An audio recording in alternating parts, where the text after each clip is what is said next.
Okay. Yung 4, may binawas ba tayo sa 4 kanina? Wala. Wala po. So, ano gagawin mo sa 4. 4? Okay, very good. Baba mo sa 4. Okay.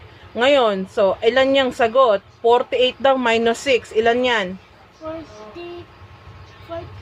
42. Very good. Oh, sagot eh.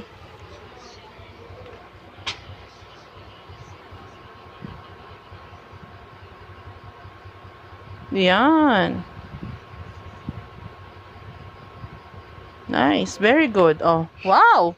Konti na lang. Dalawa na lang. Burahin mo. Dalawa. Madali lang, 'di ba? Oh, burahin mo yung ano, burahin mo yung sagot. Saan?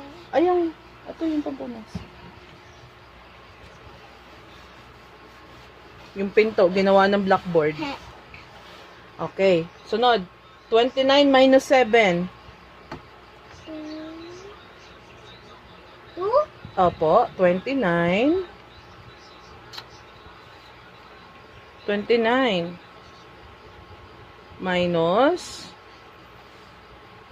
7. 7.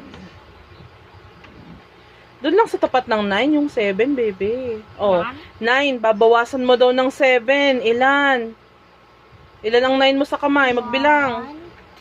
1, 2, 3, 4, 5, 6, 7, 8.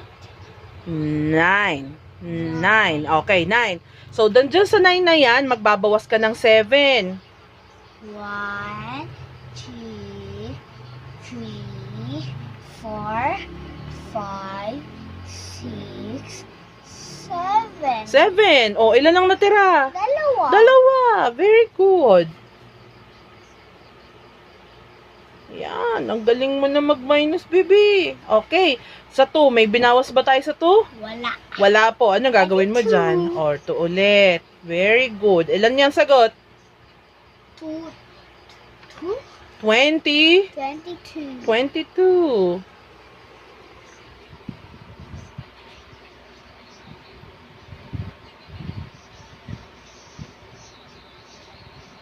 Wow. Ayan. Ayun, ito madali to. Oh, burahi ulit ang sagot. Ito ang sagot. Ito pabura.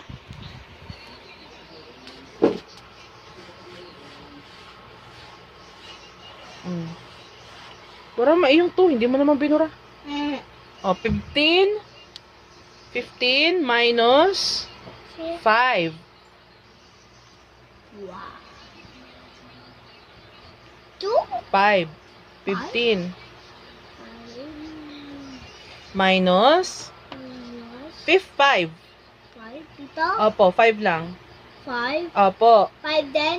Opo, 5 lang. Yan. Okay, equals.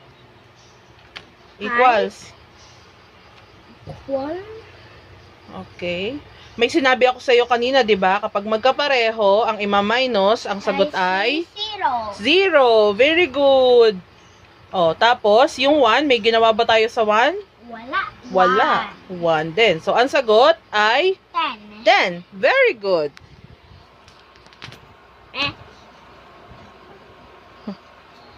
Ang galing mo na.